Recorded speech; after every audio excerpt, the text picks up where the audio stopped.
आदरणीय अध्यक्ष जी, इस सत्र के प्रारंभ में ही मैं जब मीडिया के साथियों से बात कर रहा था तब मैंने सभी माननीय सांसदों को अपील करते हुए एक बात का उल्लेख किया था। मैंने कहा था कि ये सत्र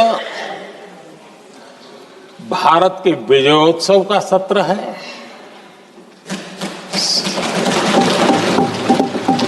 संसद का ये सत्र भारत के गौरवगान का सत्र है।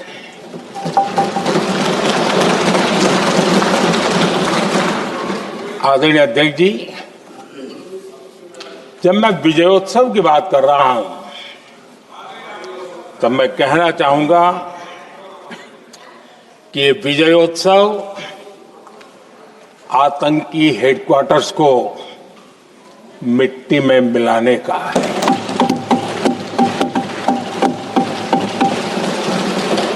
जब मैं विजयोत्सव कहता हूं तो ये विजयोत्सव सिंदूर की सौगंध पूरा करने का है।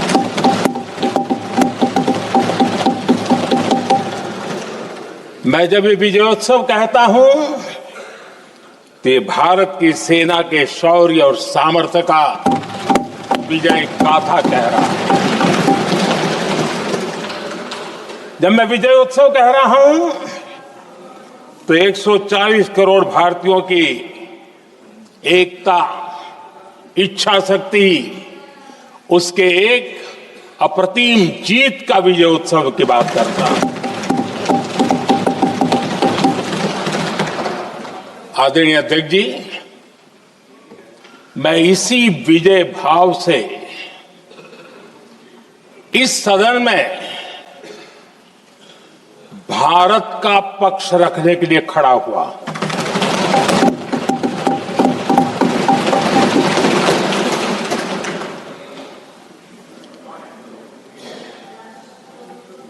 और जिन्हें भारत का पक्ष नहीं दिखता है उन्हें मैं आईना दिखाने के लिए खड़ा हुआ।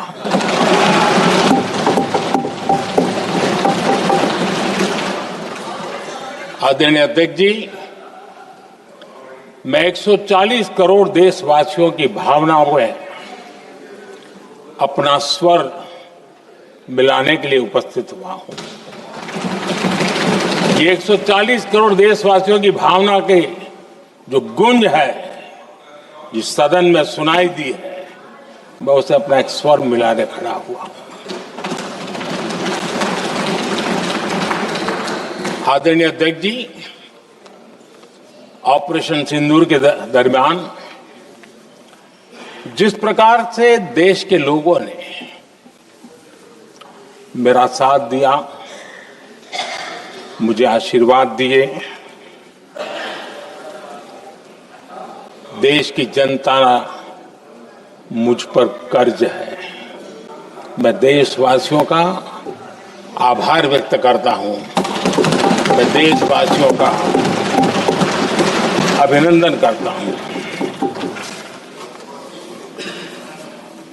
आदरणीय अध्यक्ष जी, 22 अप्रैल को पहलगाम में जिस प्रकार की क्रूर घटना घटी, जिस प्रकार आतंकवादियों ने निर्दोष लोगों को उनका धर्म पूछ पूछ करके गोलियां मारी, ये क्रूरता की पराकाष्ठा थी। भारत को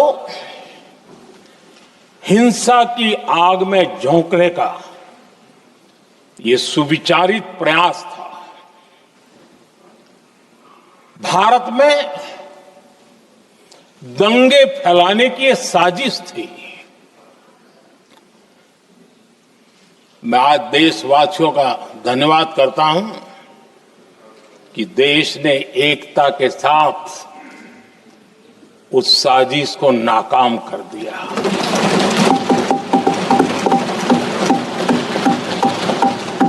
आदरणीय अध्यक्ष जी, 22 अप्रैल के बाद मैंने एक सार्वजनिक रूप से और विश्व को समझ में आए इसलिए कुछ अंग्रेजी में भी वाक्यों का प्रयोग किया था और मैंने कहा था कि हमारा संकल्प है, हम आतंकियों को मिट्टी में मिला देंगे।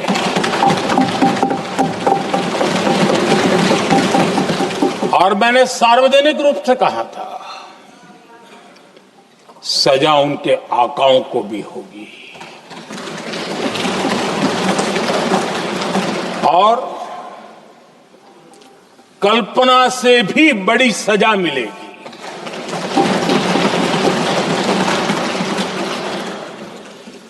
बाईस अप्रैल को मैं विदेश था, मैं तुरंत लौट के आया और आने के तुरंत बाद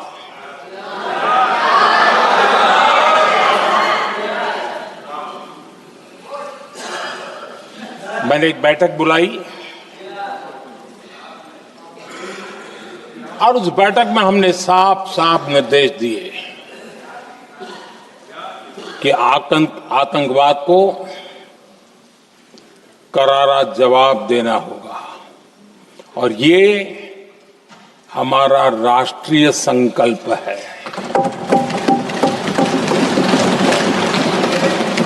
आदरणीय अध्यक्ष जी, हमें हमारे सैन्य बलों की क्षमता पर पूरा विश्वास है, पूरा भरोसा है उनकी क्षमता पर, उनके सामर्थ्य पर, उनके साहस पर। सेना को कार्रवाई की खुली छूट दे दी गई और यह भी कहा गया कि सेना तय करें कब, कहां, कैसे, किस प्रकार से। ये सारी बातें उस मीटिंग में साफ साफ कह दी गई और कुछ बातें उसमें से मीडिया में शायद रिपोर्ट भी हुई है।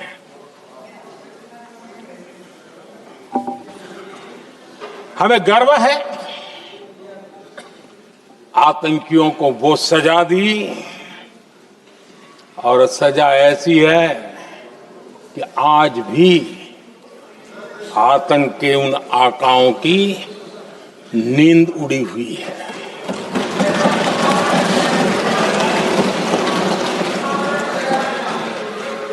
आदरणीय अध्यक्ष जी, मैं हमारी सेना की सफलता के उससे जुड़े भारत के उस पक्ष को सदन के माध्यम से देशवासियों के सामने रखना चाहता हूं।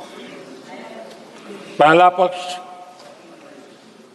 पहलगाम हमले के बाद से ही पाकिस्तानी सेना को अंदाजा लग चुका था कि भारत कोई बड़ी कार्रवाई करेगा। उनके तरफ से न्यूक्लियर की धमकियों के भी बयान आना शुरू हो चुके थे।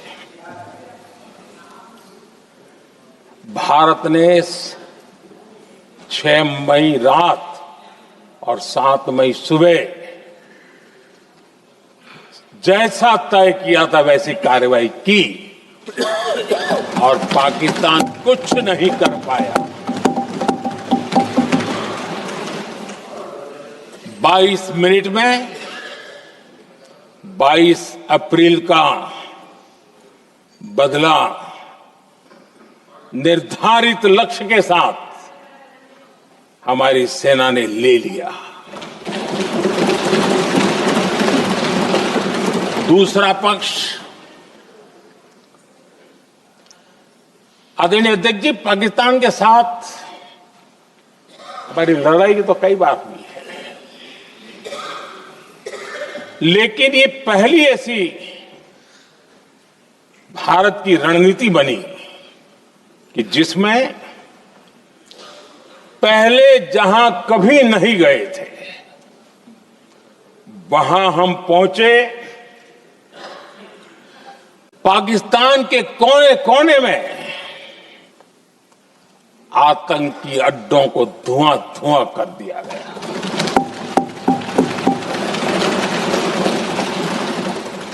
आतंक के गढ़ कोई सोच नहीं सकता कि वहां तक कोई जा सकता है।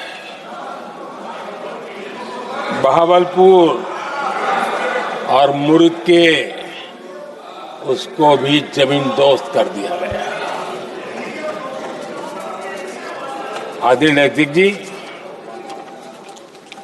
हमारे सेनाओं ने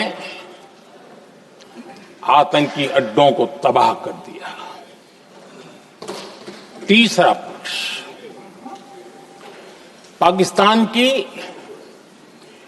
न्यूक्लियर धमकी को हमने झूठा साबित कर दिया।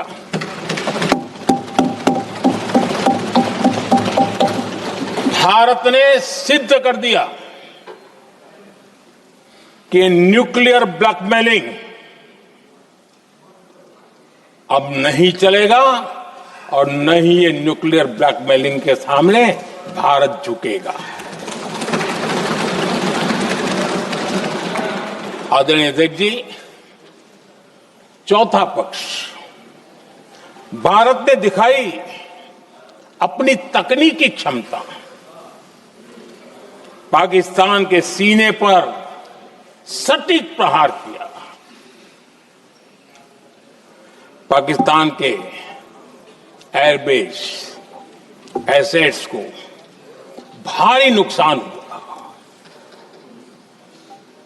और आज तक उनके कई एयरबेस आईसीयू में पड़े हैं।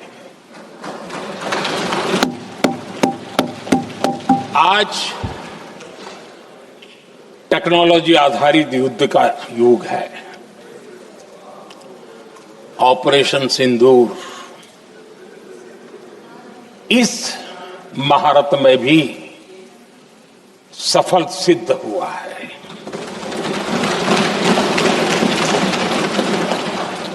अगर पिछले 10 साल में जो हमने तैयारियां की हैं वो न की होती तो इस तकनीक के युग में हमारा कितना नुकसान हो सकता था, इसका हम अंदाज लगा सकते हैं। पांचवा पक्ष,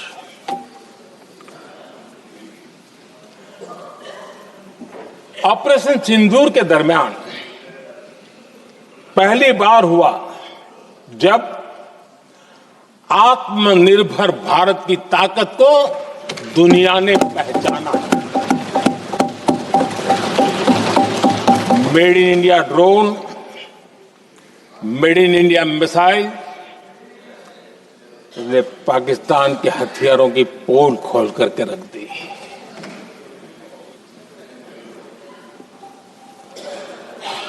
आदरणीय अध्यक्ष जी, और भी एक महत्वपूर्ण काम जो हुआ है, वैसे जब राजीव गांधी जी थे उस समय उनके जो एक डिफेंस का काम देखने वाले अमोज थे,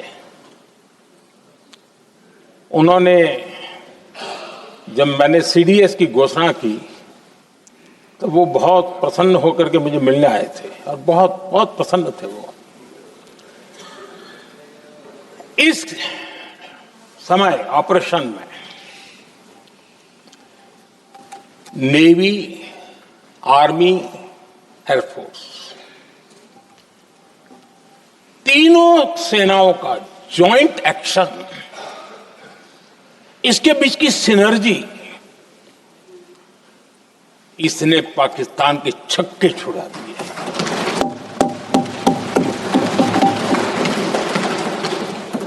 आदरणीय अध्यक्ष जी, आतंक की घटनाएं पहले भी देश में होती थी, लेकिन पहले आतंकवादियों के मास्टरमाइंड निश्चिंत होते थे और वो आगे की तैयारी में लगे रहते थे। उनको पता था कुछ नहीं होगा। लेकिन अब स्थिति बदल गई है। अब हमले के बाद मास्टरमाइंड को नींद नहीं आती। उनको पता है कि भारत आएगा और मार के जाएगा।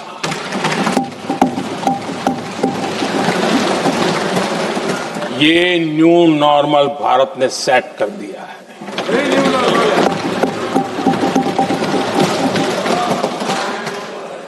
आदरणीय अध्यक्ष जी, दुनिया ने देख लिया कि हमारी कार्यवाही का दायरा कितना बड़ा, स्केल कितना बड़ा। सिंदूर से लेकर के सिंधु तक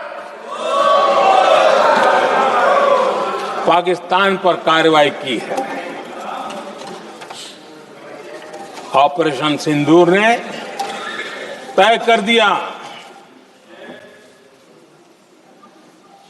कि भारत में आतंकी हमले की उसके आकाओं को और पाकिस्तान को भारी कीमत चुकानी पड़ेगी। अब ऐसे ही नहीं जा सकते। आदरणीय अध्यक्ष जी, ऑपरेशन सिंदूर से स्पष्ट होता है कि भारत ने 3 सूत्र तय किए हैं।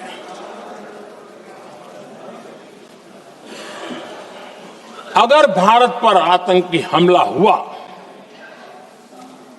तो हम अपने तरीके से, अपनी शर्तों पर, अपने समय पर जवाब दे करके रहेंगे।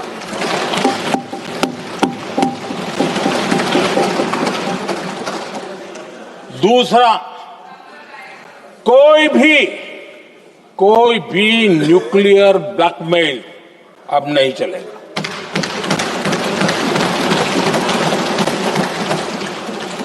और तीसरा, हम आतंक की सरपरस्त सरकार और आतंक के आकाओं उनको अलग अलग नहीं देखेंगे। आदरणीय अध्यक्ष जी,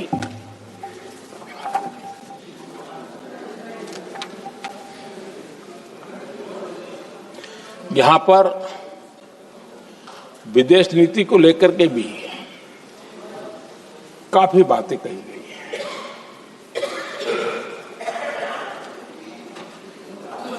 दुनिया के समर्थन को लेकर के भी काफी बातें कही गई हैं। मैं आज सदन में कुछ बातें पूरी स्पष्टता से कह रहा हूं। दुनिया में किसी भी देश ने भारत को अपनी सुरक्षा में कार्रवाई करने से रोका नहीं है।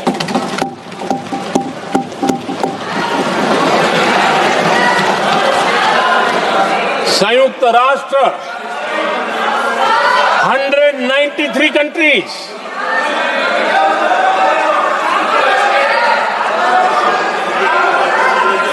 सिर्फ 3 देश 193 कंट्री में सिर्फ 3 देश ऑपरेशन सिंदूर के दौरान पाकिस्तान के समर्थन में बयान दिया था। Only 3 countries.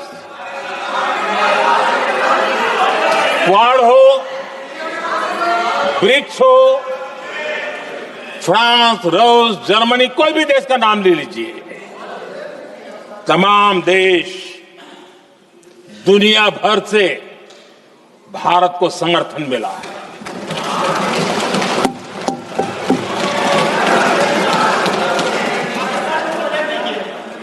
आदरणीय अध्यक्ष जी, दुनिया का समर्थन तो मिला, दुनिया के देशों का समर्थन मिला, माननीय है, लेकिन ये दुर्भाग्य है कि मेरे देश के वीरों के पराक्रम को कांग्रेस का समर्थन नहीं।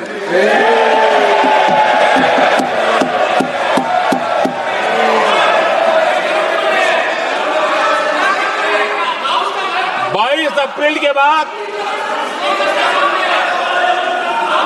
अप्रैल के आतंकी हमले के बाद 3-4 दिन में ही ये उछल रहे थे और कहना शुरू कर दिया, कहां गई 56 इंच की छाती, कहां खो गया मोदी, मोदी तो फेल हो गया। क्या मजा ले रहे थे, उनको लगता है वाह बाजी मार ली।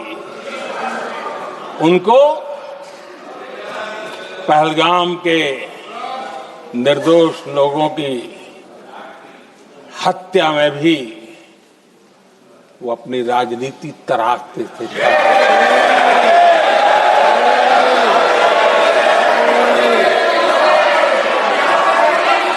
अपनी स्वार्थी राजनीति के लिए मुझ पर निशाना साध रहे थे,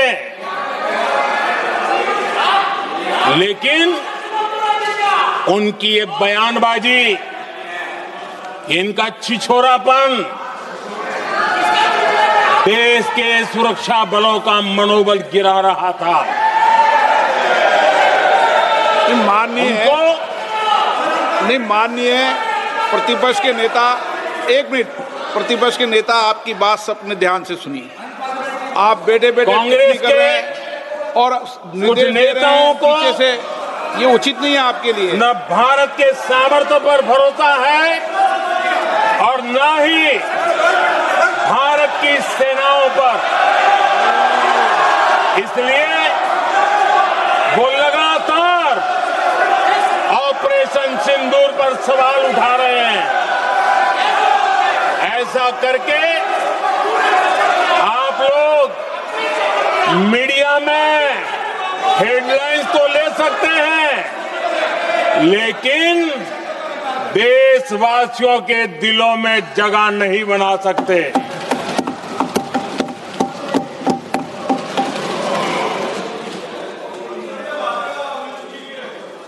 आदरणीय सभापति जी, आदरणीय अध्यक्ष जी,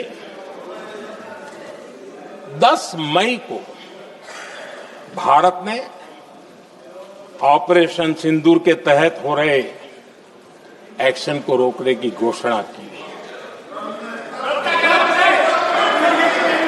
इसको लेकर यहां भांति भांति की बातें कही गई। ये वही प्रोपेगेंडा है जो सीमा पार से फैलाया गया है। कुछ लोग सेना द्वारा दिए गए तथ्यों की जगह पाकिस्तान के झूठ प्रचार को आगे बढ़ाने में जुटे हुए हैं।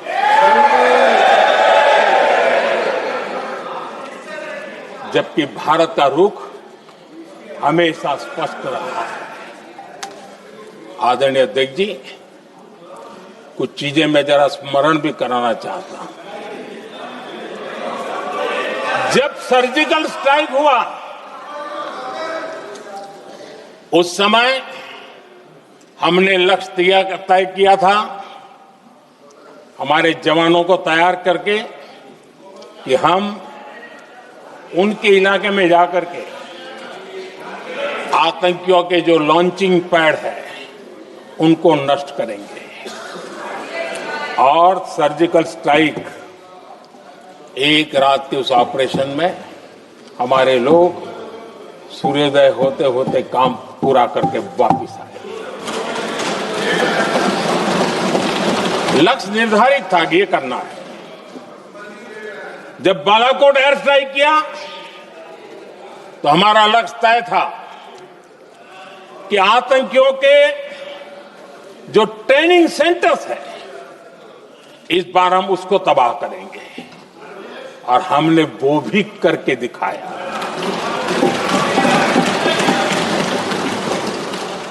ऑपरेशन सिंदूर के समय हमारा लक्ष्य तय था और हमारा लक्ष्य था कि आतंक के जो एपी सेंटर है और पहलगाम के आतंकियों को जहां से पुरजोश योजना बनी, ट्रेनिंग मिली, व्यवस्था मिली, उस पर हमला करेंगे। हमने उनके नाभि पर हमला कर दिया।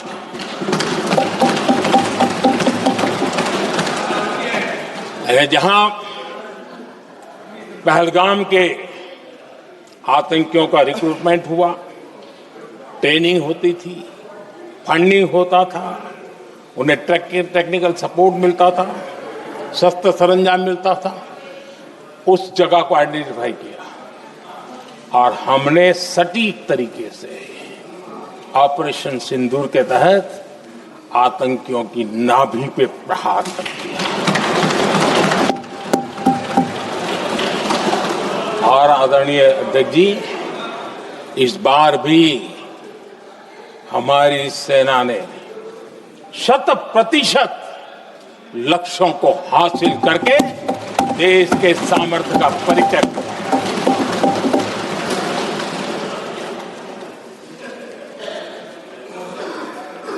कुछ लोग जानबूझ करके कुछ चीजें भूलने में इंटरेस्टेड होते हैं। देश भूलता नहीं है, देश को याद है। 6 रात और 7 मई सुबह ऑपरेशन हुआ था और 7 मई को सुबह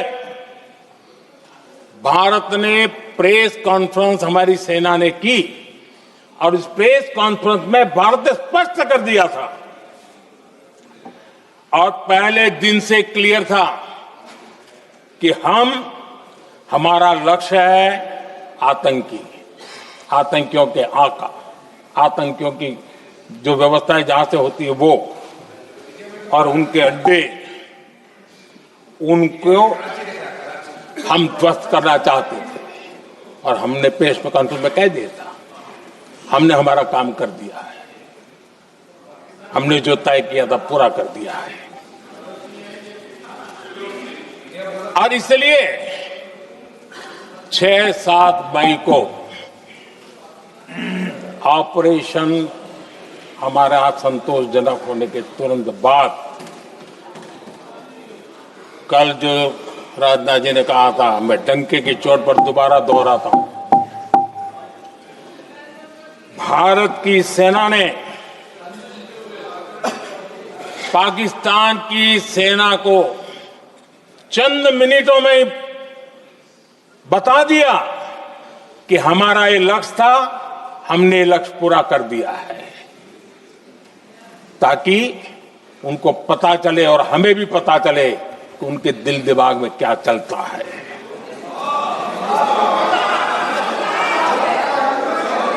हमने अपना लक्ष्य 100% हासिल कर लिया था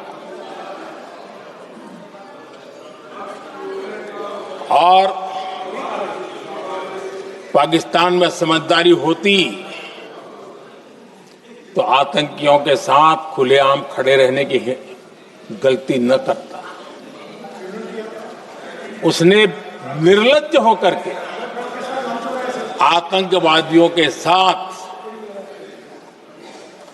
खड़े रहने का फैसला किया। हम पूरी तरह तैयार थे, हम भी मौके की तलाश में थे, लेकिन हमने दुनिया को बताया था कि हमारा लक्ष्य आतंकवाद है, आतंकवादी आका है, आतंकवादी ठिकाने हैं, वो हमने पूरा कर दिया। लेकिन जब पाकिस्तान ने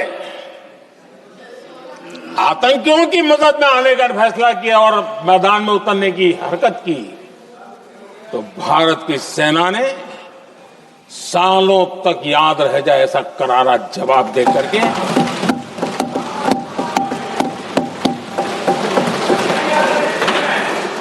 नौ मई की मध्य रात्रि और 10 मई की एक प्रकार से सुबह हमारी मिसाइलें उन्होंने पाकिस्तान के हर कोने में प्रचंड प्रहार किया, जिसकी पाकिस्तान ने कभी कल्पना नहीं की थी, और पाकिस्तान को घुटनों पर आने के लिए मजबूर कर दिया।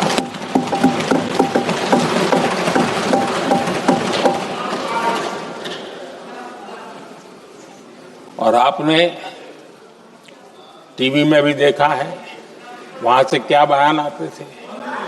पाकिस्तान के लोग, अरे मैं तो स्विमिंग पूल में नहा रहा था, कोई कह रहा था मैं तो दफ्तर जाने की तैयारी कर रहा था, हम कुछ सोचे पहले तो भारत ने तो हमला कर दिया। ये पाकिस्तान के लोगों के बयान है और देश ने देखे हैं। स्विमिंग पूल में नहा रहा था।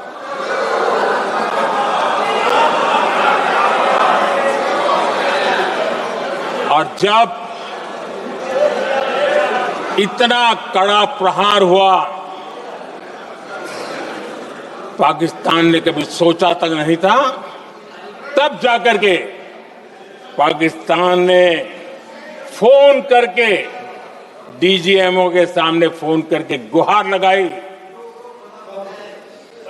बस करो, बहुत मारा, अब ज्यादा मार झेलने की ताकत नहीं है, प्लीज हमला रोक दो। ये पाकिस्तान के डीजीएमओ का फोन था। और भारत ने तो पहले दिन ही कह दिया था, 7 तारीख सुबह की प्रेस देख लीजिए, कि हमने हमारा लक्ष्य पूरा कर दिया है, अगर आप कुछ करोगे तो महंगा पड़ेगा। और आप फिर ऐसे कैसे चलता है? प्लीज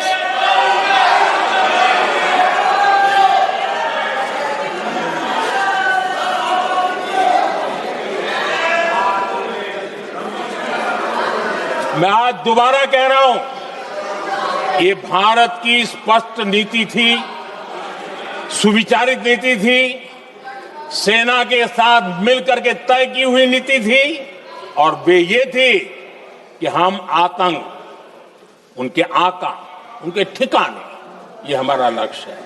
और हमने कहा, पहले दिन प्रेस कॉन्फ्रेंस में कहा है कि हमारा एक्शन नॉन एक्सेलेटरी है, ये हमने कह करके किया है।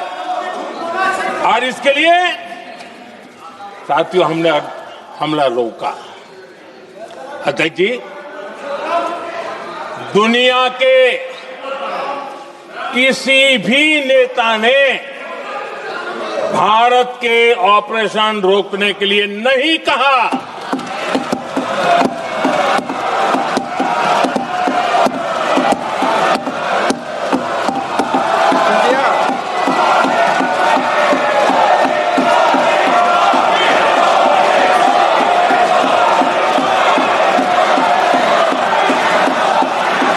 उसी दौरान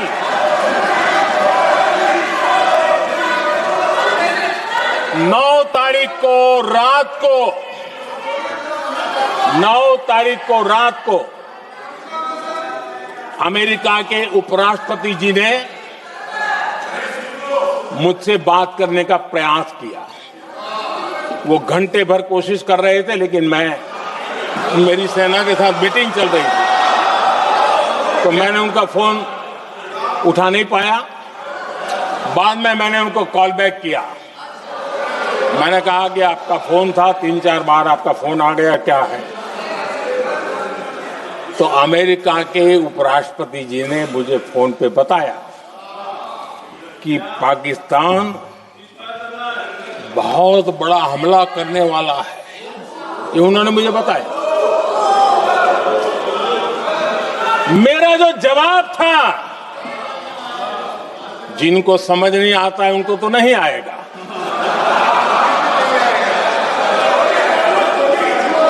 मेरा जवाब था, अगर पाकिस्तान का ये इरादा है तो उसे बहुत महंगा पड़ेगा। ये मैंने अमेरिका के उपराष्ट्रपति को कहा।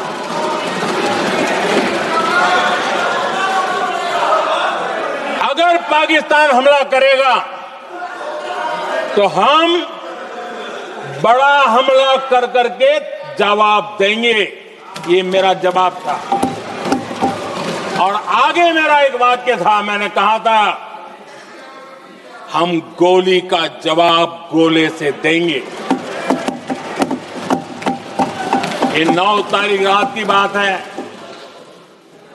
और 9 रात में और 10 सुबह हमने पाकिस्तान को सैन्य शक्ति को तहस नहस कर दिया था। और यही हमारा जवाब था, यही हमारा जज्बा था। और आज पाकिस्तान भी भली भांति जान गया है कि भारत का हर जवाब पहले से ज्यादा तगड़ा होता है।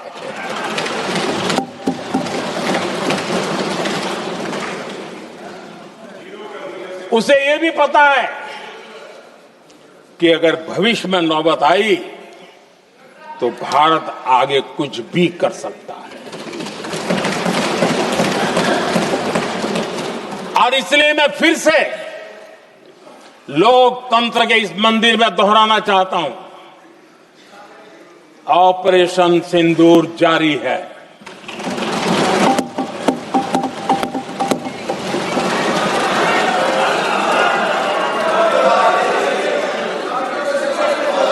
पाकिस्तान ने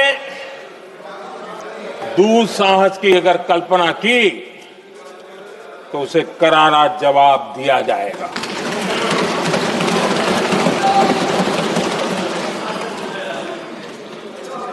आदरणीय अध्यक्ष जी, आज का भारत आत्मविश्वास से भरा हुआ है। आज का भारत आत्मनिर्भरता के मंत्र को लेकर के पूरी शक्ति के साथ तेज गति से आगे बढ़ रहा है। देश देख रहा है भारत आत्मनिर्भर बनता जा रहा है। लेकिन देश ये भी देख रहा है कि एक तरफ तो भारत आत्मनिर्भरता की ओर तेज गति से आगे बढ़ रहा है, लेकिन कांग्रेस मुद्दों के लिए पाकिस्तान पर निर्भर होती जा रही है।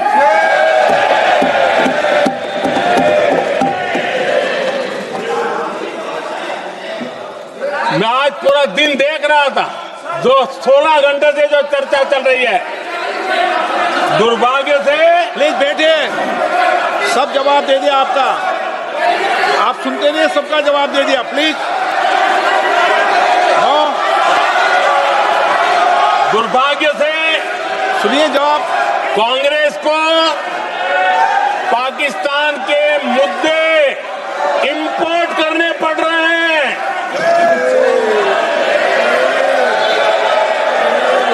आदरणीय अध्यक्ष जी, आज के वॉरफेयर में इंफॉर्मेशन और नैरेटिव्स की प्लीज बैठिए। बहुत बड़ी भूमिका है। नैरेटिव घड़ करके एआई का भी भरपूर उपयोग करके सेनाओं के मनोबल को कमजोर करने के खेल भी खेले जाते हैं।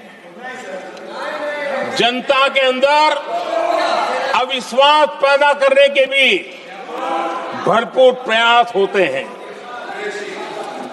दुर्भाग्य से कांग्रेस और उसके सहयोगी पाकिस्तान के ऐसे ही प्रपंच के प्रवक्ता बन चुके हैं।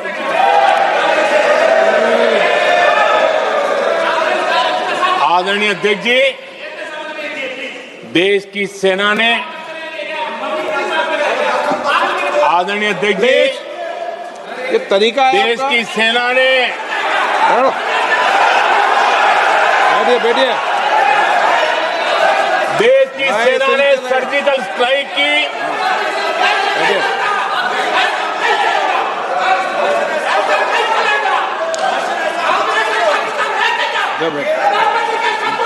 बैठिए। आदरणीय अध्यक्ष जी, देश की सेना ने सफलतापूर्वक सर्जिकल स्ट्राइक की तो तुरंत कांग्रेस वालों ने सेना से सबूत मांगे थे, लेकिन जब उन्होंने देश का मूड देखा, देश का मिजाज देखा, तो सुर उनके बदलने लगे और बदल करके क्या कहने लगे। कांग्रेस के लोगों ने कहा, ये सर्जिकल स्ट्राइक क्या बड़ी बात है, ये तो हमने भी की थी। एक ने कहा 3 सर्जिकल स्ट्राइक की थी, दूसरे ने कहा 6 सर्जिकल स्ट्राइक की थी, तीसरे ने कहा 15 सर्जिकल स्ट्राइक की थी। जितना बड़ा नेता उतना बड़ा आंकड़ा चल रहा था।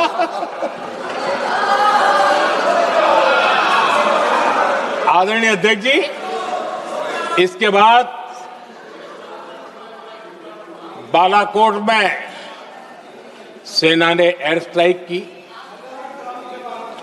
अब एयर स्ट्राइक तो ऐसी थी कि वो कुछ कह नहीं सकते थे, इसलिए ये तो नहीं कहा कि भाई हमने भी की थी। उसमें तो उन्होंने समझदारी दिखाई, लेकिन फोटो मांगने लगे।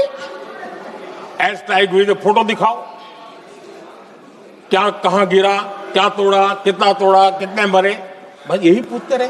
पाकिस्तान भी यही पूछता था, ये भी यही पूछते थे। इतना ही नहीं, आदरणीय अध्यक्ष जी,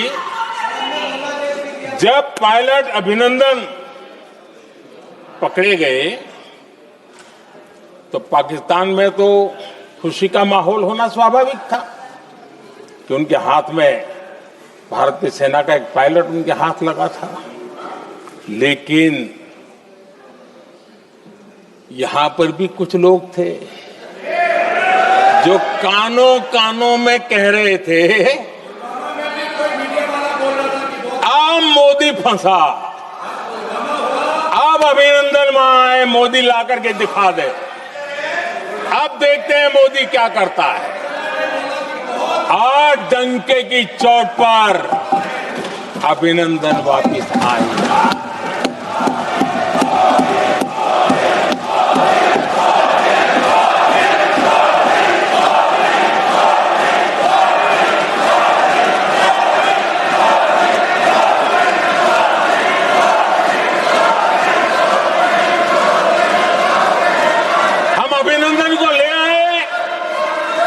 तो इनकी बोलती बंद हो गई। इनको लगा यार कि नसीब वाला आदमी है, हमारा हथियार हाथ से निकल गया। आदरणीय अध्यक्ष जी, पहलगाम हमले के बाद हमारा बीएसएफ का एक जवान पाकिस्तान के कब्जे में गया, तो फिर इनको लगा वाह बड़ा मुद्दा हाथ में आ गया है, अब मोदी फंस जाएगा। अब तो मोदी की फजीयत जरूर होगी।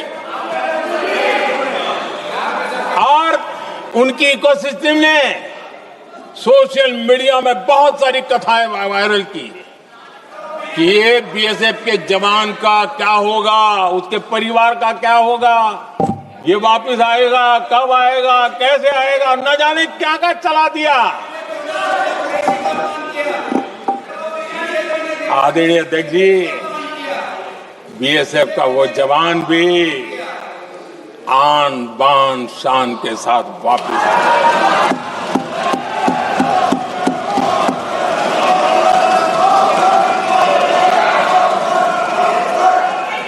आतंकवादी रो रहे हैं,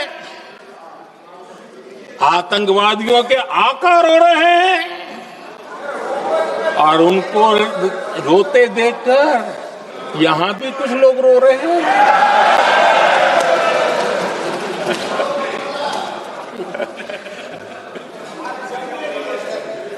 अब देखिए, सर्जिकल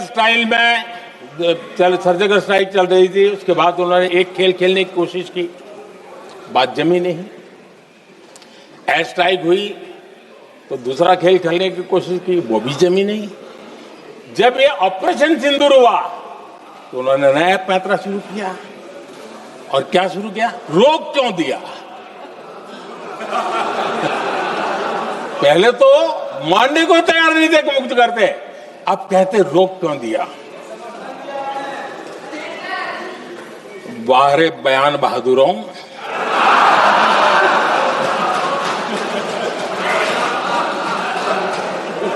आपको विरोध का कोई न कोई बहाना चाहिए, और इसलिए सिर्फ मैं नहीं, पूरा देश आप पर हंस रहा है।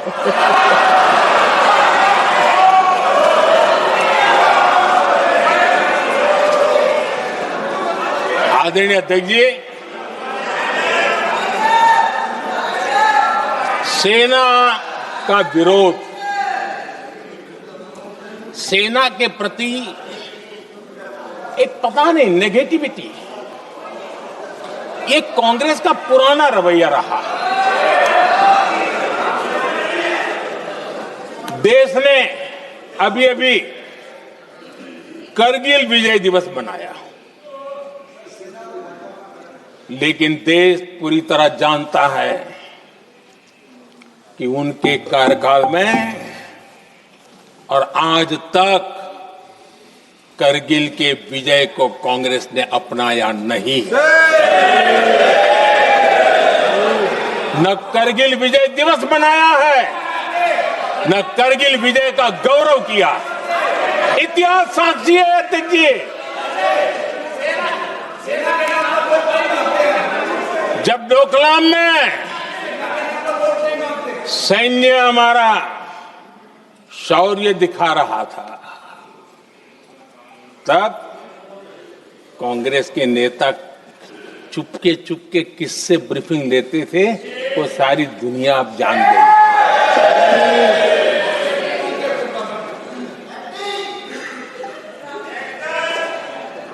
आप निकाल दीजिए पाकिस्तान के सारे बयान, और यहां हमारा विरोध करने वाले लोगों के बयान फुल स्टॉप कॉमा के साथ एक है।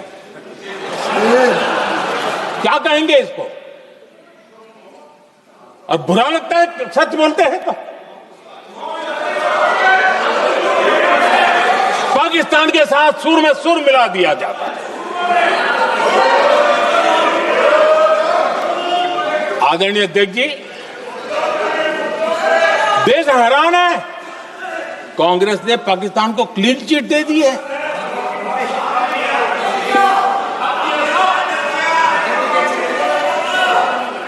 उनकी ये हिम्मत, और इनकी आदत जाती नहीं है, ये हिम्मत कि पहलगाम के आतंकी पाकिस्तानी थे, इसका सबूत दो।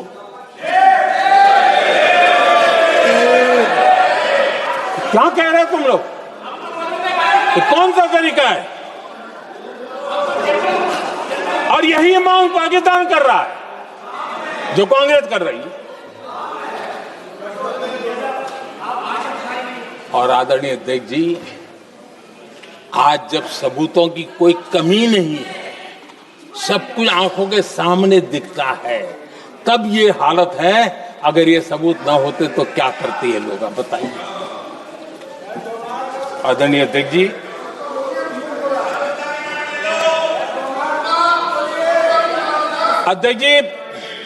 ऑपरेशन सिंदूर के एक पार्ट की तरफ तो चर्चा भी बहुत होती है, ध्यान भी जाता है, लेकिन देश के लिए कुछ गौरव की क्षणें होती है, ताकत की परिचय होता है, उसकी तरफ भी ध्यान जाना बहुत आकर्षित है। हमारे एयर डिफेंस सिस्टम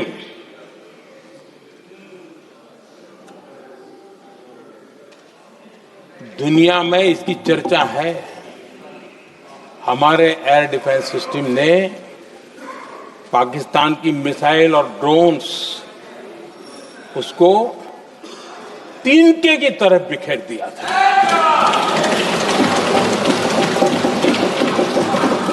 आदरणीय अध्यक्ष जी, मैं एक आंकड़ा आज बताना चाहता हूं, पूरा देश गर्व से भर जाएगा।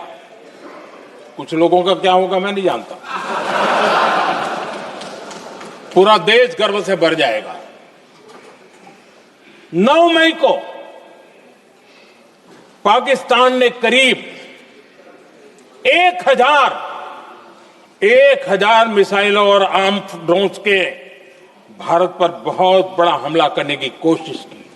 1000 ये मिसाइलें भारत के किसी भी हिस्से पर गिरती तो वहां भयंकर तबाही मचती, लेकिन 1000 मिसाइल्स और ड्रोन्स को भारत ने आसमान में ही चूर चूर कर दिया।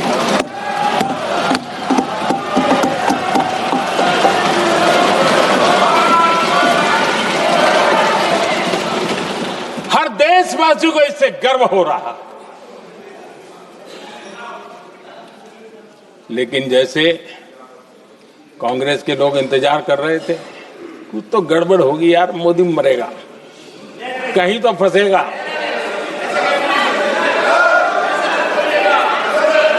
पाकिस्तान ने आदमपुर एयरबेस पर हमले का झूठ फैलाया, उस झूठ को बेचने की भरपूर कोशिश की, पूरी ताकत दी लगा दी। मैं अगले ही दिन आदमपुर पहुंचा और खुद जाकर के उनके झूठ को मैंने बेनकाब कर दिया। तब जाकर के उनको अकल ठिकाने लगी कि अब ये झूठ चलने वाला नहीं है।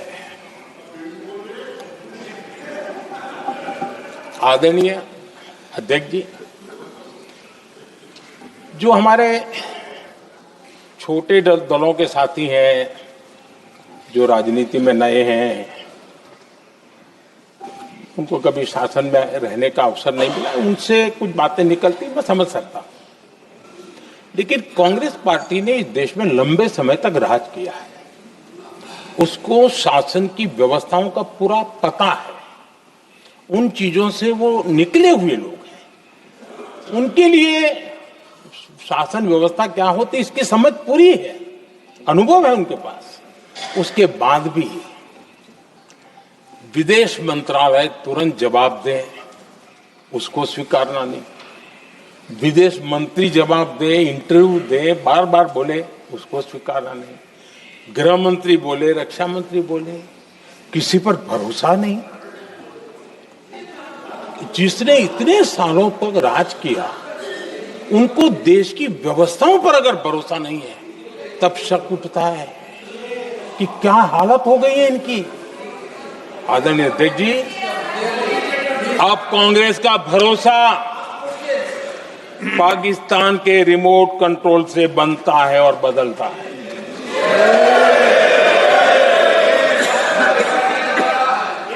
आदरणीय अध्यक्ष जी, एक बिल्कुल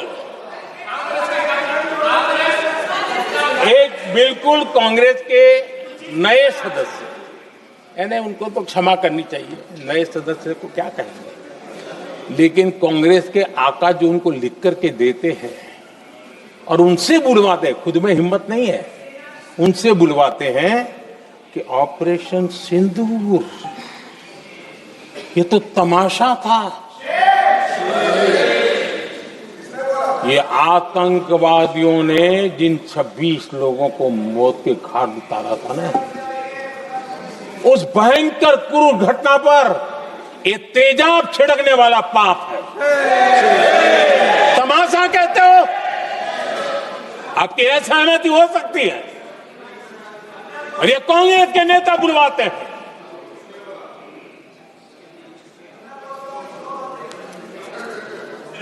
आदरणीय अध्यक्ष जी, पहलगाम के हमलावरों को कल हमारे सुरक्षा बलों ने ऑपरेशन महादेव करके अपने अंजाम तक पहुंचाया।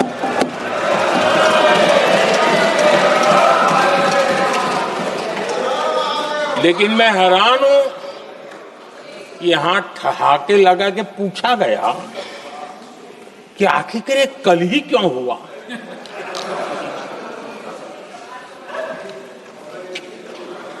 अब ये क्या हो गया है मुझे समझ नहीं आ रहा है।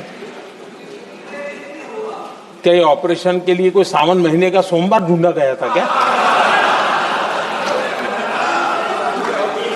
क्या हो गया है इन लोगों को? हताशा, निराशा इस हद तक।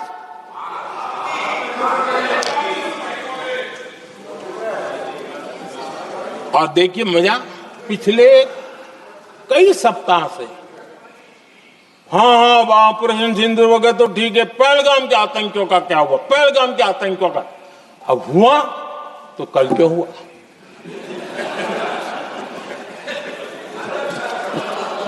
और कल ही क्यों हुआ? क्या हाल है अध्यक्ष जी का। आदरणीय अध्यक्ष जी,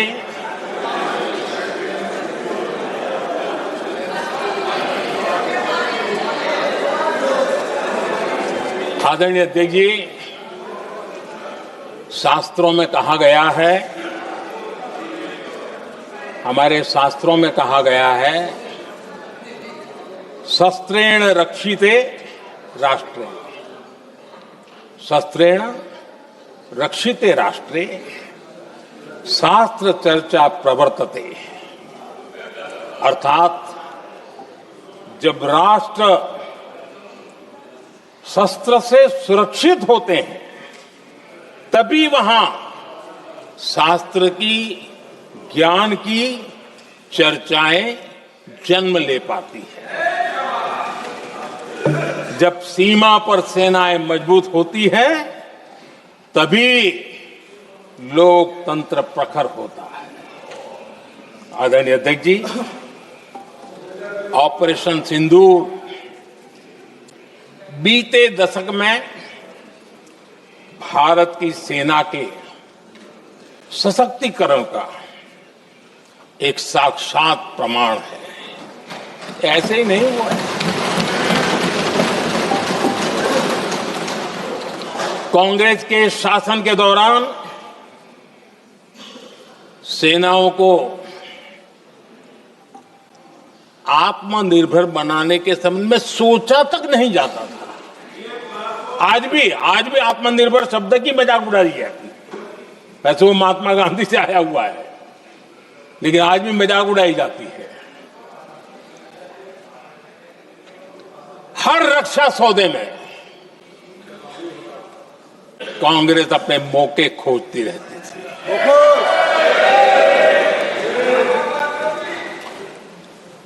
छोटे छोटे हथियारों को लिए विदेशों पर निर्भरता, ये इनका कार्यकाल रहा है। Bullet proof jacket, night vision camera तक नहीं होते थे। और लंबा लिस्ट है, जीप से शुरू होता है, बफो, हेलीकॉप्टर, हर चीज के साथ घोटाला जुड़ा हुआ है। आदरणीय अध्यक्ष जी, हमारी सेनाओं को आधुनिक हथियारों के लिए दशकों तक इंतजार करना पड़ा। आजादी के पहले, और इतिहास गवाह, एक जमाना था जब डिफेंस मैन्युफैक्चरिंग में भारत का आवाज सुनाई देती थी। जिस समय तलवारों से लड़ा जाता था ना, तब भी तलवारें भारत की श्रेष्ठ मानी जाती थी। हम डिफेंस के इक्विपमेंट में आगे थे। लेकिन आजादी के बाद जो एक मजबूत डिफेंस इक्विपमेंट मैन्युफैक्चरिंग का हमारा दायरा था, जो हमारा पूरा इकोसिस्टम था, उसको सोच समझ करके तबाह कर दिया गया। उसको दुर्बल किया गया।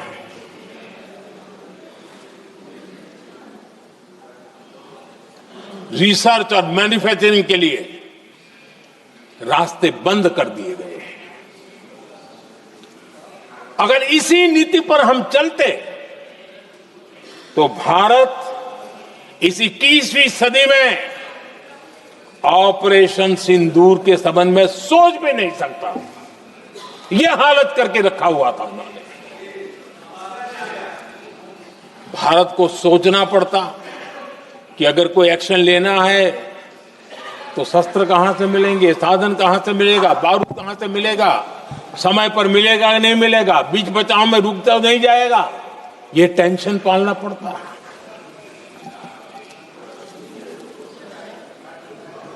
आदरणीय अध्यक्ष जी, बीते एक दशक में मेक इन इंडिया हथियार सेना को मिले, उन्होंने इस ऑपरेशन में बहुत निर्णायक भूमिका निभाई।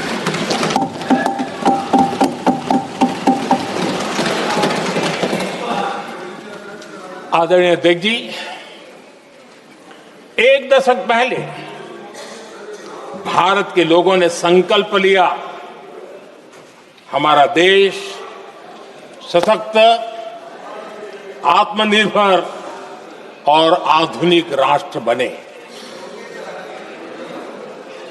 रक्षा, सुरक्षा, हर क्षेत्र में बदलाव के लिए एक के बाद एक ठोस कदम उठाए गए, सीरीज ऑफ रिफॉर्म्स किए गए और देश में सेना में जो रिफॉर्म्स हुए हैं, जो आजादी के बाद पहली बार हुए। चीफ ऑफ डिफेंस स्टाफ की नियुक्ति, ये विचार कोई नया नहीं था, दुनिया में प्रयोग भी चलते हैं, भारत में निर्णय नहीं होते थे। हमने, ये बहुत बड़ा रिफॉर्म था, हमने किया और बहुत ही, मैं हमारी तीनों सेनाओं का अभिनंदन करता हूं कि इस व्यवस्था को उन्होंने दिल से सहयोग किया है, दिल से स्वीकार किया है। सबसे बड़ी ताकत ज्वाइंटनेस और इंटीग्रेशन की। इस समय नेवी हो, एयरफोर्स हो, आर्मी हो, ये इंटीग्रेशन और ज्वाइंटनेस ने हमारी ताकत को अनेक गुना बढ़ा दिया और उसका परिणाम भी हमें नजर में आया है, ये हमने करके देखा है। सरकार की जो डिफेंस प्रोडक्शन की कंपनियां थी, उसमें हमने रिफॉर्म किए। शुरुआत में वहां पर आग लगाना, आंदोलन करवाना, हड़तालें करवाने के खेल चल रहे थे, अभी भी बंद नहीं हुए हैं, लेकिन देश हित को सर्वोपरि मान करके उन डिफेंस इंडस्ट्री के हमारे जो लोग थे सरकारी व्यवस्था में, उन्होंने इसको मन से लिया, रिफॉर्म को स्वीकार किया और वो भी आज बहुत प्रोडक्टिव बन गए। इतना ही नहीं, हमने प्राइवेट सेक्टर के लिए भी डिफेंस के दरवाजे खोल दिए हैं और आज भारत का प्राइवेट सेक्टर आगे आ रहा है। आज स्टार्टअप्स डिफेंस के क्षेत्र में हमारे 27-30 साल के नौजवान, टियर 2, टियर 3 सिटी के नौजवान, कई कुछ जगह तो बेटियां स्टार्टअप का नेतृत्व कर रही है। डिफेंस के सेक्टर में सैकड़ों की तादाद में आज स्टार्टअप काम कर रहे हैं। ड्रोन्स, एक प्रकार से मैं कह सकता हूं, ड्रोन्स की जितनी भी एक्टिविटी हमारे देश में हो रही है, शायद एवरेज 30-35 की उम्र होगी जो लोग कर रहे हैं, सारे लोग, और सैकड़ों की तादाद में कर रहे हैं। और उसका ताकत, क्योंकि इनका भी योगदान था इसमें, जिन्होंने इस प्रकार के प्रोडक्शन किए हैं, और वो हमें ऑपरेशन सिंदूर में बहुत काम आए। मैं उन सबके प्रयासों को बहुत साधुवाद करता हूं और मैं उनको विश्वास दिलाता हूं, आगे बढ़िए, अब देश रुकने वाला नहीं है।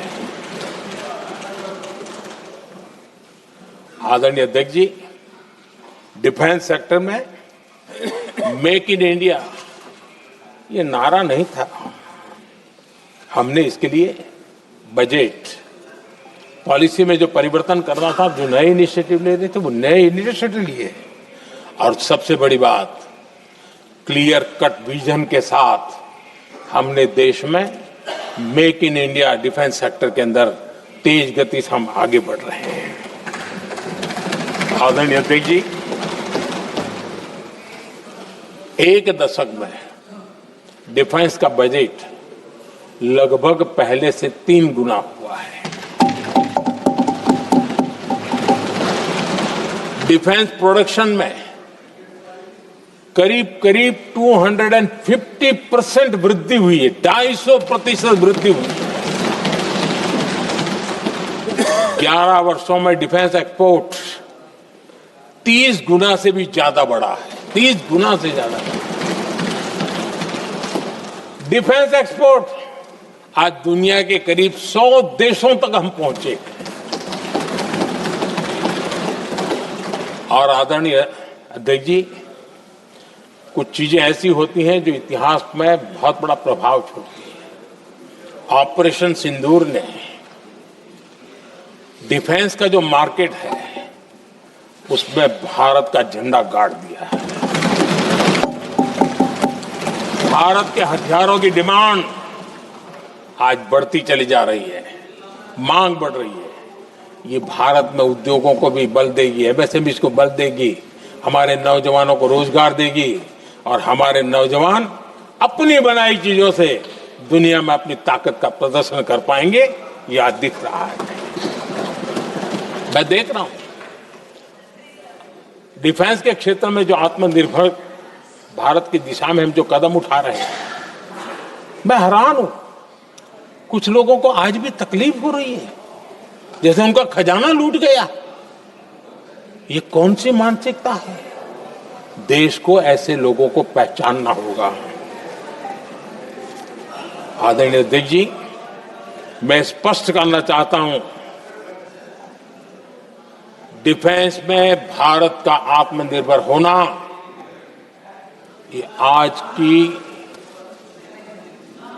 शस्त्रों की स्पर्धा में के काल में विश्व शांति के लिए भी जरूरी है।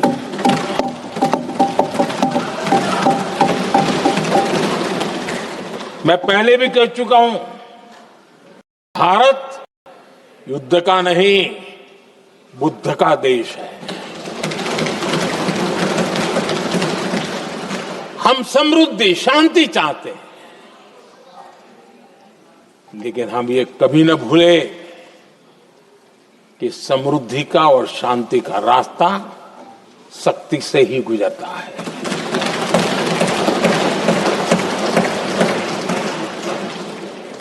आदरणीय अध्यक्ष जी, हमारा भारत छत्रपति शिवाजी महाराज, महाराजा रणजीत सिंह, राजेंद्र चोला, महाराणा प्रताप, लसित बोरफुकन और महाराजा सुहेलदेव का देश है।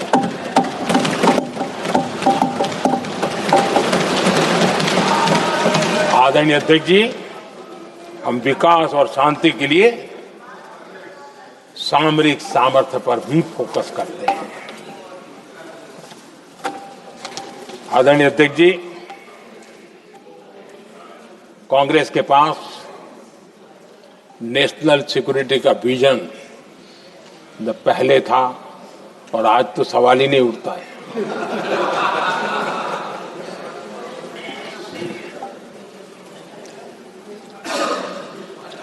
कांग्रेस ने हमेशा नेशनल सिक्योरिटी पर समझौता किया।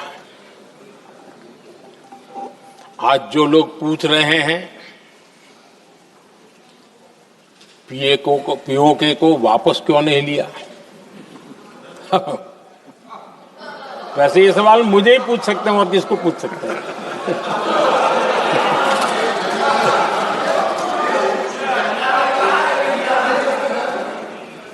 लेकिन इसके पहले जवाब देना होगा पूछने वालों को। किसकी सरकार ने पीओके पर पाकिस्तान को कब्जा करने का अवसर दिया था? जवाब साफ है, जवाब साफ है। जब भी मैं नेहरू जी की चर्चा करता हूं तो कांग्रेस और उसका पूरा इकोसिस्टम बिलबिला जाता है, पता नहीं क्या है। आदरणीय अध्यक्ष जी, हम एक शेर सुना करते थे, मुझे ज्यादा इसका ज्ञान तो नहीं है लेकिन सुनते थे। लम्हों ने खता की और सदियों ने सजा पाई। आजादी के बाद से ही जो फैसले लिए गए उनकी सजा आज तक देश भुगत रहा है।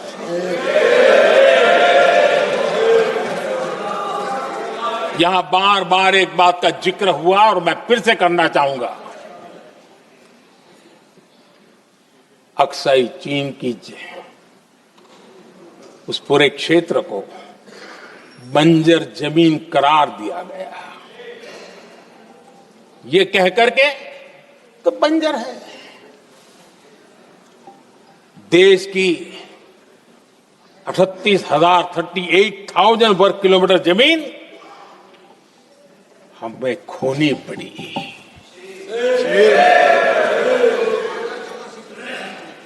आदरणीय अध्यक्ष जी, मैं जानता हूं मेरी कुछ बातें चुभने वाली है। 1962 और 1963 के बीच कांग्रेस के नेता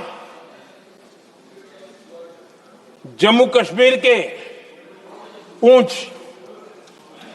उरी, नीलम वैली और किशनगंगा को छोड़ देने का प्रस्ताव रख रहे थे। भारत की भूमि, आदरणीय अध्यक्ष जी, और वो भी लाइन ऑफ पीस के नाम पर किया जा रहा था। 1966 रण ऑफ कच्छ पर इन्हीं लोगों ने मध्यस्थता स्वीकार की। ये था उनका राष्ट्रीय सुरक्षा का विजन।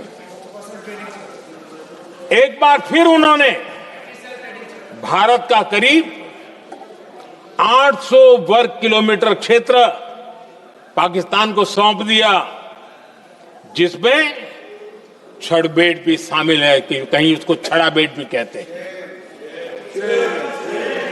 1965 की जंग में हाजीपीर पास को हमारी सेना ने वापस जीत लिया था, लेकिन कांग्रेस ने उसे फिर लौटा दिया।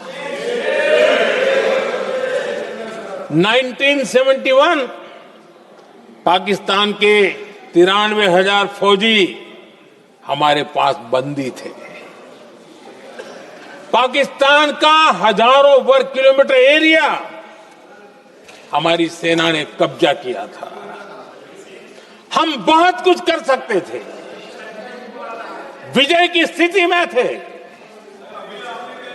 उस दौरान अगर थोड़ी सा विजन होता, थोड़ी सी समझ होती, तो पीओके वापस लेने का निर्णय हो सकता।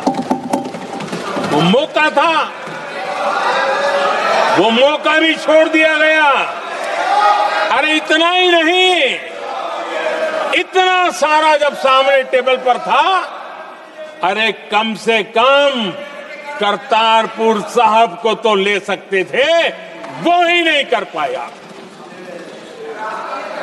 1974 श्रीलंका को कच्चथीवू द्वीप को गिफ्ट कर दिया गया। आज तक हमारे मछुआरे भाई बहनों को इससे परेशानी होती है, उनकी जान पर आफत आती है। क्या गुनाह था तमिलनाडु के मेरे फिशरमैन भाई बहनों का, आपने उनका हक छीन लिया और दूसरों को गिफ्ट कर दिया? कांग्रेस का दशकों से इरादा लेकर चल रही थी कि सियाचिन से सेना हटा दी जाए। आदरणीय अध्यक्ष जी, 2014 में देश ने इनको मौका नहीं दिया, वरना आज सियाचिन भी हमारे पास नहीं होता।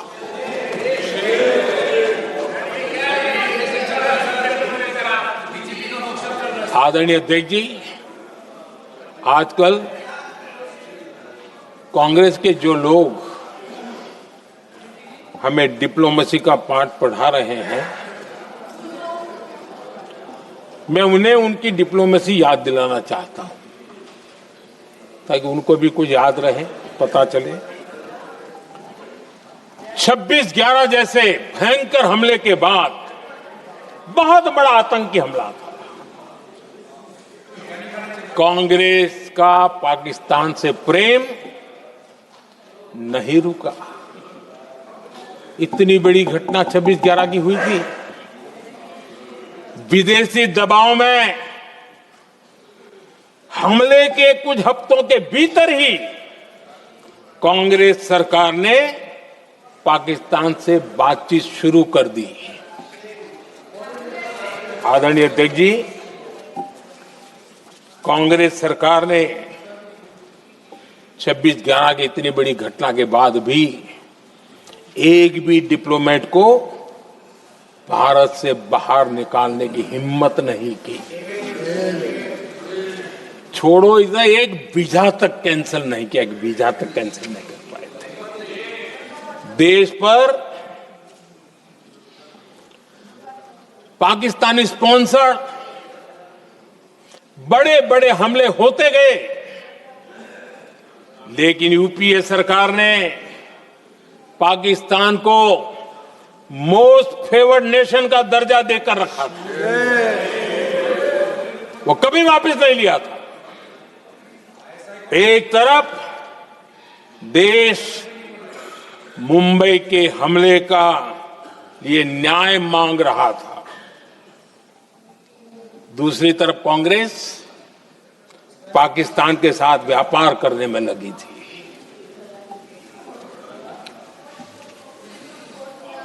पाकिस्तान वहां से खून की होली खेलने वाले आतंकियों को भेजते रहे, और कांग्रेस यहां अमन की आश के मुशायरे किया करती थी। मुशायरे होते थे। हमने आतंकवाद और अमन की आस का ये वन वे ट्रैफिक बंद कर दिया।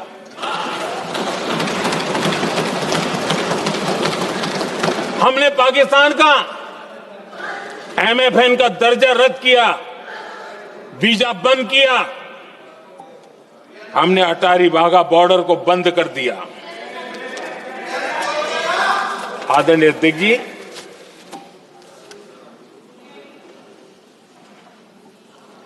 भारत के हितों को गिरवी रख देना ये कांग्रेस की पार्टी की पुरानी आदत है।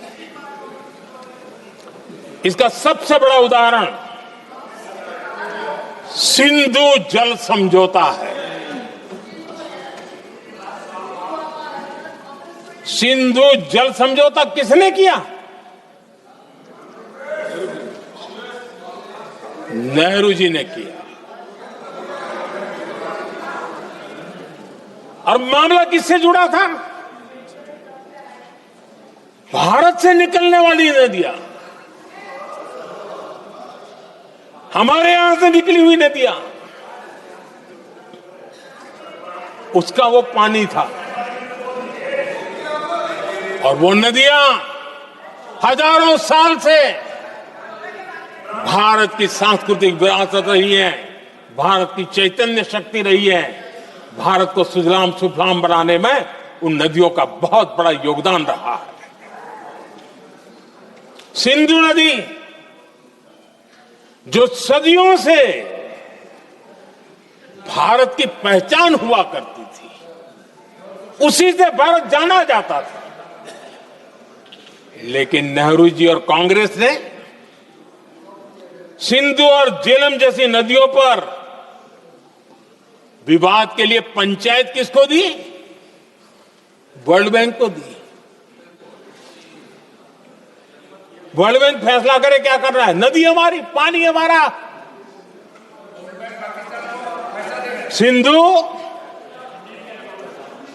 सिंधु जल समझौता सीधा सीधा भारत की अस्मिता और भारत के स्वाभिमान के साथ किया गया बहुत बड़ा धोखा था।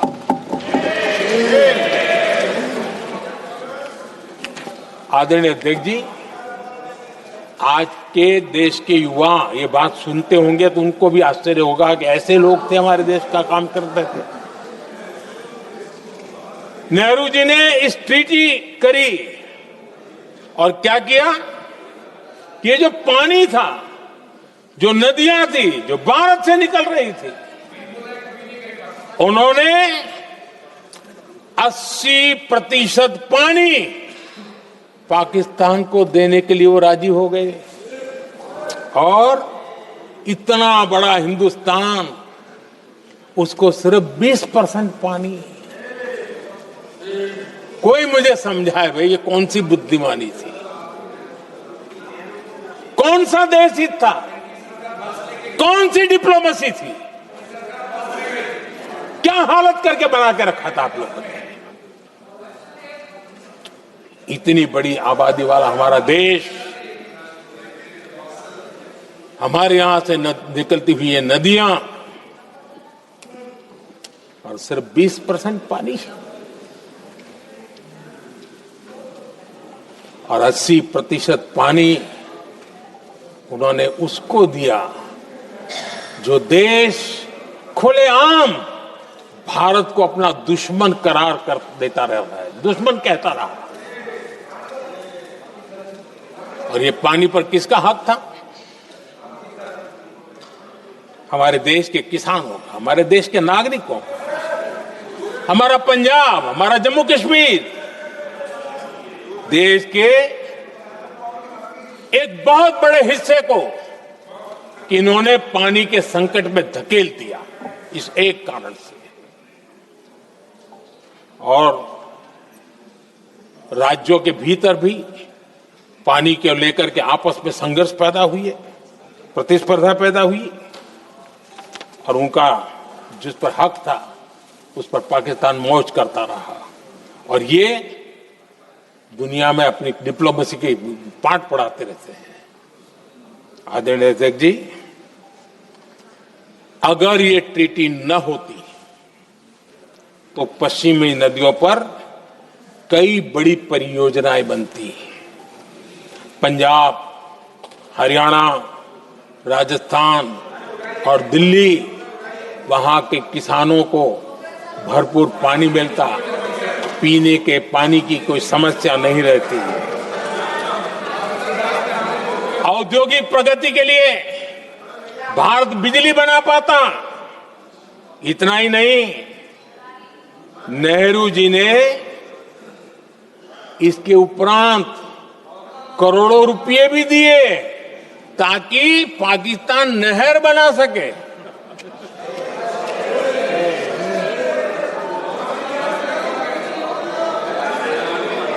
आदरणीय अध्यक्ष जी, इससे भी बड़ी बात, देश चौंक जाएगा। ये चीजें छिपाई गई है, दबा दी गई है। कहीं भी बांध बनता है तो उसमें एक मैकेनिज्म होता है उसकी सफाई का, डीसिल्टिंग का। उसमें जो मिट्टी भर जाती है, बाकी घास वगैरह आकर के भर जाता है तो उसकी कैपेसिटी कम होती है, तो उसकी सफाई के लिए यानी इनबिल्ट व्यवस्था होती है। नेहरू जी ने पाकिस्तान के कहने पर यह शर्त स्वीकार की है कि इन बांध में जो मिट्टी आएगी, कूड़ा कचरा आएगा और बांध भर जाएगा, इसकी सफाई नहीं कर सकते, डीसिल्टिंग नहीं कर सकते हैं। बांध हमारे यहां, पानी हमारा, लेकिन निर्णय पाकिस्तान का कि आप डिसिल्टिंग नहीं कर सकते। इतना ही नहीं, जब इस बार मैं डिटेल में गया तो एक बांध तो ऐसा है कि जहां ये डिसिल्टिंग के लिए जो गेट होता है ना, उसको वेल्डिंग कर दिया गया है ताकि कोई गलती से भी खोल करके वो मिट्टी को निकाल ना दे। पाकिस्तान ने नेहरू जी से लिखवा लिया था कि भारत बिना पाकिस्तान की मर्जी अपने बांधों में जमा होने वाली मिट्टी साफ नहीं करेगा, डिसिल्टिंग नहीं करेगा। ये समझौता देश के खिलाफ था और बाद में नेहरू जी को भी ये गलती माननी पड़ी। इस समझौते में निरंजन दास गुलाटी करके एक सज्जन उसमें जुड़े हुए थे।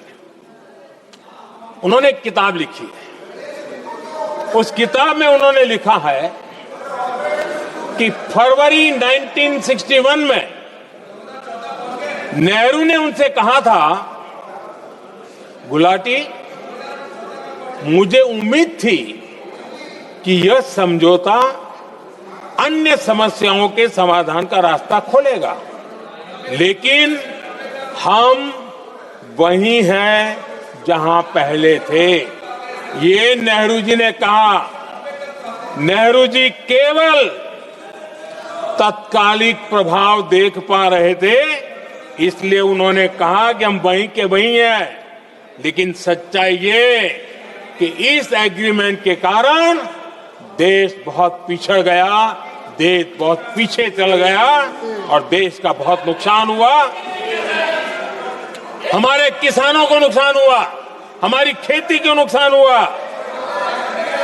और नेहरू जी उस डिप्लोमेसी को जानते थे जिसमें किसान का कोई वजूद ही नहीं था। यह हाल करके रखा था उन्होंने। आदरणीय अध्यक्ष जी, पाकिस्तान आगे दशकों तक भारत के साथ युद्ध और छद्म युद्ध, प्रॉक्सी वॉर करता ही रहा, लेकिन कांग्रेस की सरकारों ने बाद में भी सिंधु जल समझौते की तरफ देखा तक नहीं, नेहरू जी की गलती को सुधारा तक नहीं।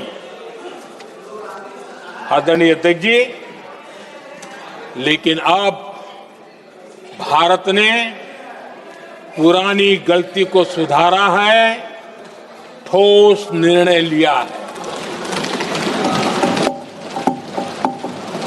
भारत ने नेहरू जी द्वारा किए गई बहुत बड़ी ब्लंडर, सिंधु जल समझौते को देश हित में, किसानों के हित में एबेंस में रख दिया है।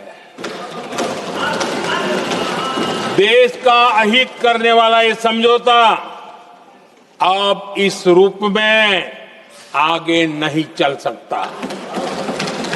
भारत ने तय कर दिया है, खून और पानी साथ साथ नहीं बह सकते।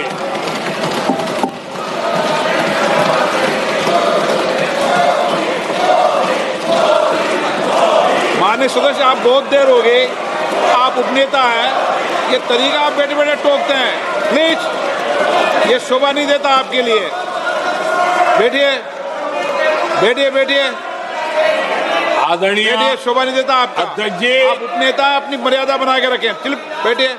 वहां बैठे साथी आतंकवाद पर लंबी लंबी बातें करते हैं।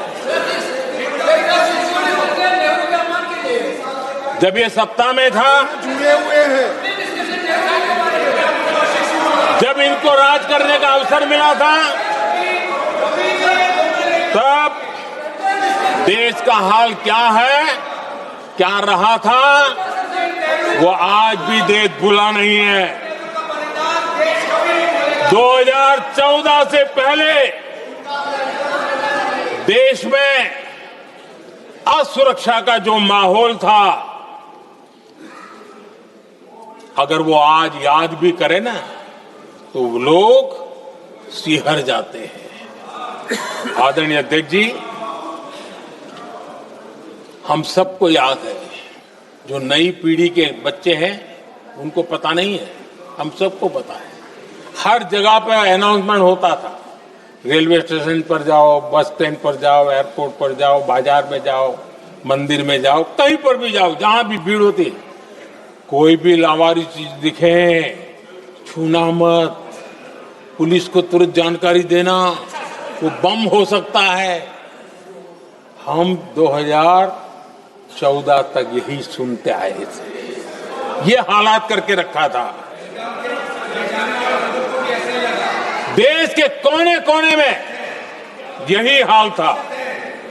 माहौल ये था कि जैसे कदम कदम पर बम बिछे हैं और खुद को ही नागरिकों ने बचाना है, उन्होंने हाथ ऊपर कर दिए थे, अनाउंस कर दिया। आदरणीय अध्यक्ष जी, कांग्रेस की कमजोर सरकारों के कारण देश को कितनी जानें गंवानी पड़ी, हमें अपनों को खोना पड़ा। आदरणीय अध्यक्ष जी, आतंकवाद पर लगाम लगाई जा सकती थी। हमारी सरकार ने 11 साल में ये करके दिखाया, एक बहुत बड़ा सबूत है। 2004 से 14 के बीच जो आतंकी घटनाएं होती थी, उन घटनाओं में बहुत बड़ी कमी आई है। इसलिए देश भी जानना चाहता है, अगर हमारी सरकार आतंकवाद पर नकेल कस सकती है तो कांग्रेस सरकारों की ऐसी कौन सी मजबूरी थी कि आतंकवाद को फलने फूलने दिया। आदरणीय अध्यक्ष जी, कांग्रेस के राज में आतंकवाद अगर फला फूला है तो उसका एक बड़ा कारण इनकी तुष्टीकरण की राजनीति है, वोट बैंक की राजनीति है। जब दिल्ली में बाटला हाउस एनकाउंटर हुआ, कांग्रेस के एक बड़ी नेता के आंख में आंसू थे, आतंकवादी मारे गए इसके कारण। और वोट पाने के लिए इस बात को हिंदुस्तान के कोने कोने में पहुंचाया गया। आदरणीय अध्यक्ष जी, 2001 में देश की संसद पर हमला हुआ था। तब कांग्रेस के एक बड़े नेता ने अफजल गुरु को बेनिफिट ऑफ डाउट देने की बात कही थी। आदरणीय अध्यक्ष जी, मुंबई में 26/11 का इतना बड़ा आतंकी हमला हुआ, एक पाकिस्तानी आतंकी जिंदा पकड़ा गया। पाकिस्तान की मीडिया ने, दुनिया ने यह स्वीकार किया कि यह पाकिस्तानी है, लेकिन यहां कांग्रेस पार्टी इतना बड़ा पाकिस्तान का पाप, इतना बड़ा पाकिस्तानी आतंकी हमला, और ये क्या खेल खेल रहे थे? वोट बैंक की राजनीति के लिए क्या कर रहे थे? कांग्रेस पार्टी इसको भगवा आतंक सिद्ध करने में जुटी हुई है।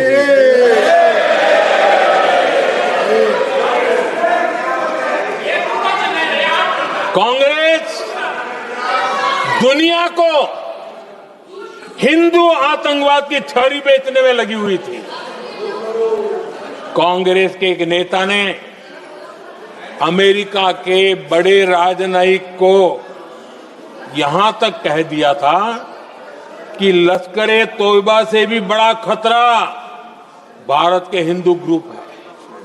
ये कहा गया था तुष्टीकरण के लिए कांग्रेस ने जम्मू कश्मीर में भारत का संविधान, बाबा साहब आंबेडकर का संविधान, उसे जम्मू कश्मीर में पैर नहीं रखने दिए, इन्होंने घुसने नहीं दिया, उसे बाहर रखा। तुष्टीकरण और वोट बैंक की राजनीति के लिए कांग्रेस हमेशा देश की सुरक्षा को बलि चढ़ाती रही। आदरणीय अध्यक्ष जी, तुष्टीकरण के लिए ही कांग्रेस ने आतंकवाद से जुड़े कानूनों को कमजोर किया। गृहमंत्री जी ने आज विस्तार से सदन में कहा है, इसलिए मैं इसको रिपीट करना नहीं चाहता। आदरणीय अध्यक्ष जी, मैंने इस सत्र की शुरुआत में आग्रह किया था, मैंने कहा था कि दल हित में हमारे मत मिले न मिले, दल हित में हमारे मत मिले न मिले, देश हित में हमारे मन जरूर मिलने चाहिए। पहलगाम की विभीषिका ने हमें गहरे घाव दिए हैं, उसने देश को झकझोर दिया है। इसके जवाब में हमने ऑपरेशन सिंदूर किया तो सेनाओं के पराक्रम ने, हमारे आत्मनिर्भर अभियान ने देश में एक सिंदूर स्पिरिट पैदा किया है।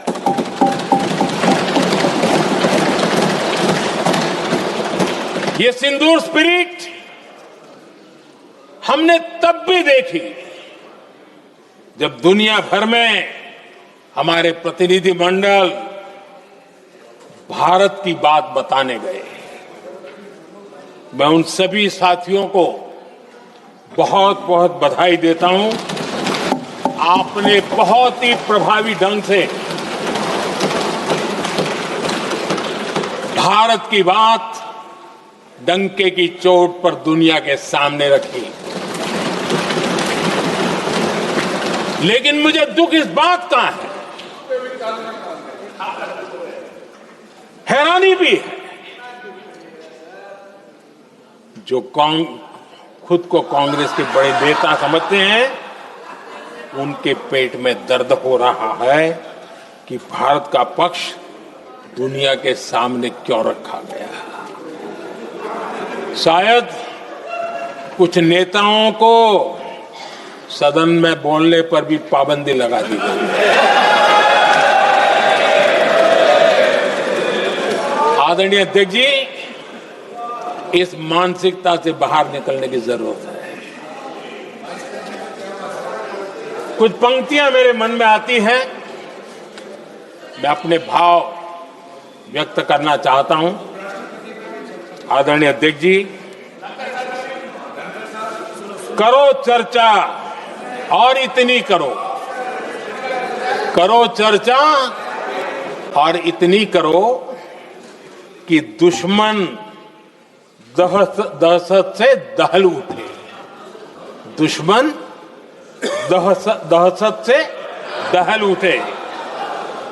रहे ध्यान बस इतना ही, रहे ध्यान बस इतना ही, मान सिंदूर और सेना का प्रश्नों में भी अटल रहे।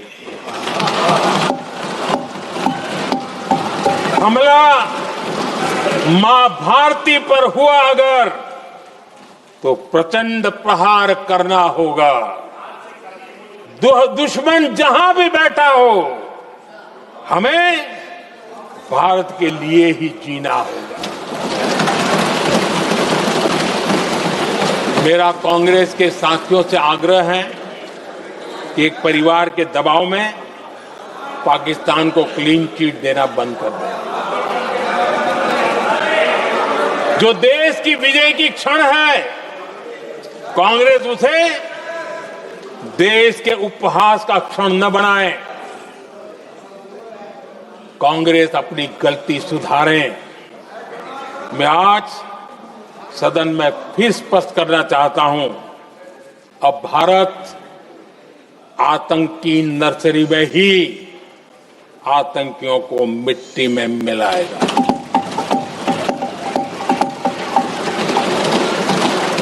हम पाकिस्तान को भारत के भविष्य खेलने नहीं देंगे और इसलिए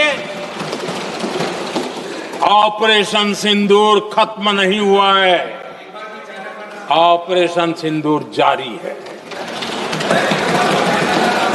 और ये पाकिस्तान के लिए भी नोटिस है, वो जब तक भारत के खिलाफ आतंक का रास्ता रोकेगा नहीं, तब तक भारत एक्शन लेता रहेगा। भारत का भविष्य सुरक्षित और समृद्ध होगा, यही हमारा संकल्प है। इसी भाव के साथ मैं फिर से सभी सदस्यों को सार्थक चर्चा के लिए धन्यवाद देता हूं और आदरणीय अध्यक्ष जी, मैंने भारत का पक्ष रखा है, भारत के लोगों की भावनाओं को व्यक्त किया है। मैं सदन का फिर से आभार व्यक्त करता हूं। बहुत बहुत धन्यवाद।